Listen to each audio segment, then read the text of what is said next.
Good morning, everybody. My name is Amos Oz. I am from Israel. I am the very, very privileged recipient of the Bakgyongni Prize this year, and I'm very proud and happy to be in Korea. And I will be delighted to answer any questions you have to ask me. First about literature, about writing, about my own books, and later on, if you wish, also about politics. Well, my first impression to come to Korea is the impression that the air in Seoul is not as clear as it should be, but it's the same in Tel Aviv, and it's the same in London, it's the same everywhere in the world. We all miss the blue skies. I was hoping to bring you some sunshine from the Mediterranean, but maybe tomorrow. But also my first impression from Korea is that people here are very warm-hearted. The hospitality I am receiving here is wonderful, and there are many, many people who love reading and love books in this country, which makes me feel at home.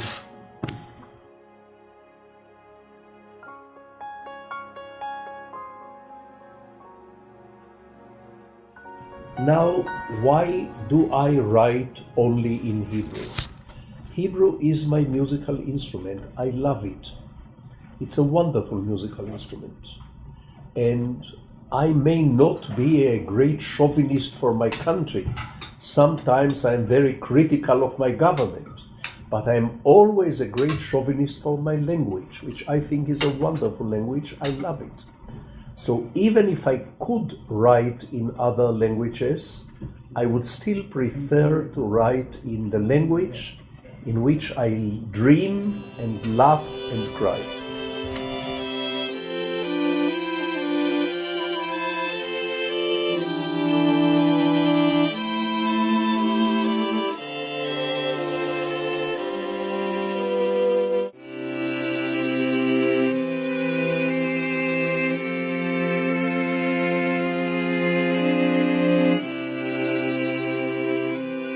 Yes, I have heard about Bakgyongni before I came here. I know about her great saga, the 20-volume saga, which reflects Korean life under the occupation, the struggle for independence, the civil war, the struggle for modernity.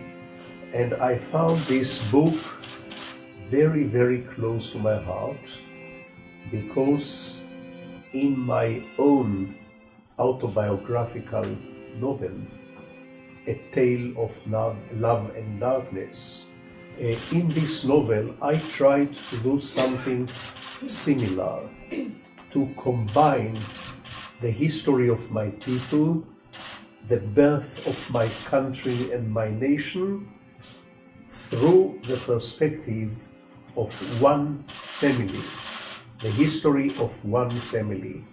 So much like Bakgyongni, I tried in A Tale of Love and Darkness to combine historical saga with a piece of chamber music. I didn't write it in 20 volumes, I wrote it in 600 pages, but I think the concept is a little bit similar.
philosopher Isaiah Berlin asked me in Oxford, he asked me, would you like to live forever? It's an important question.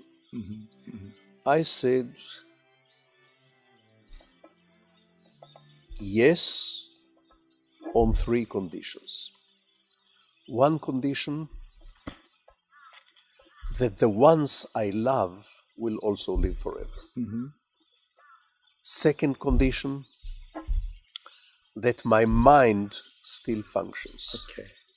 And third condition, that my body still gives me joy.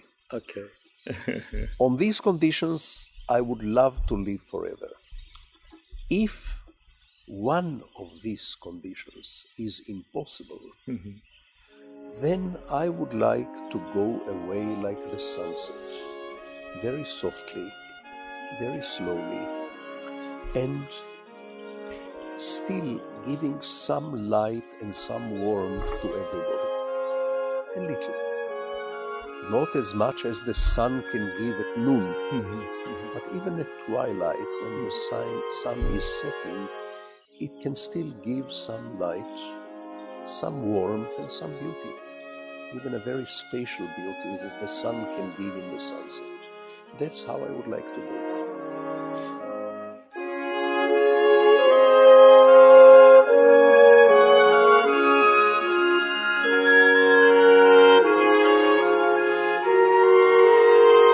Every single reader, Korean or Colombian or Canadian, every single reader is a miracle.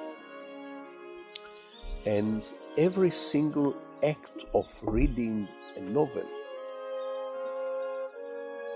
is almost as intimate as lovemaking.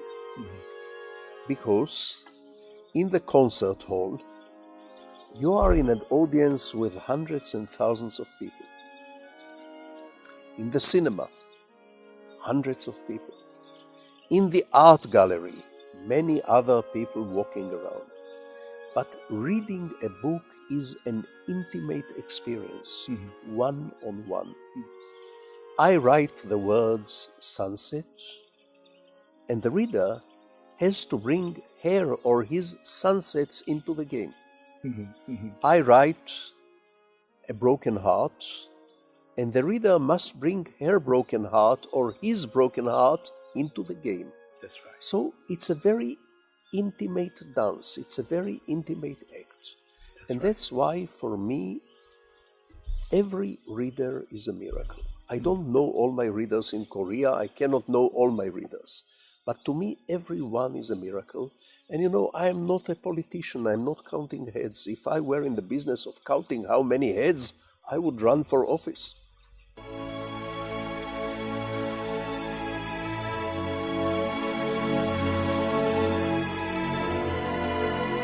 A writer is a man who gets up in the morning, has a cup of coffee, sits down at his desk and asks himself, what if I were he? What if I were she? Or her sister? Or the husband of her sister? Let me tell you, I strongly believe that imagining other people is a moral blessing. It's not only a matter of aesthetics. It's not only a matter of reading books or watching films.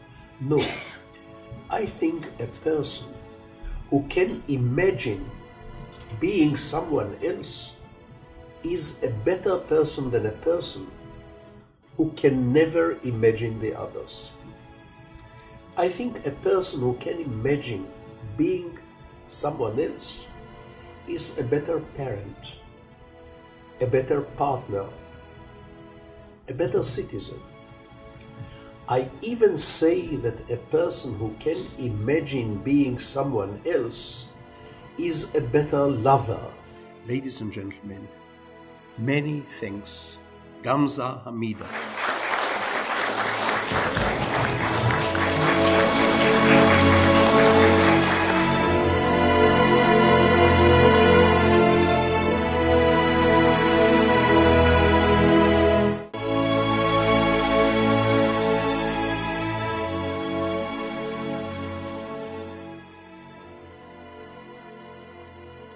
Literature is my life.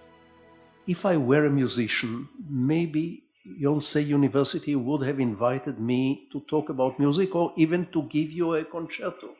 And this might have been even better than a verbal lecture.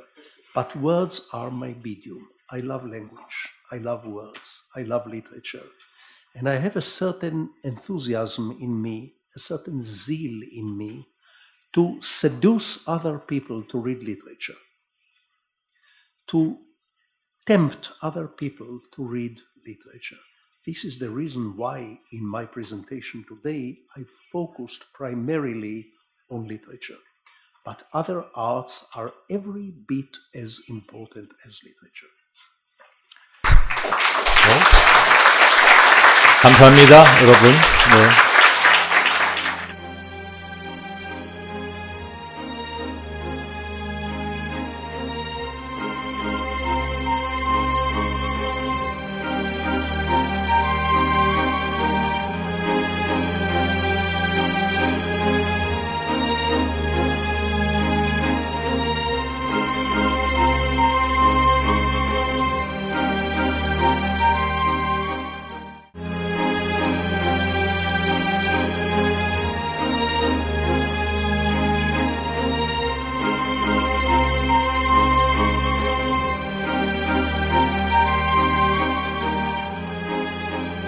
שלום לכם, שמי עמוס עוז, אני סופר מישראל, באתי לקוריאה בפעם הראשונה, ואני מלא שמחה על החום האנושי שאני פוגש כאן.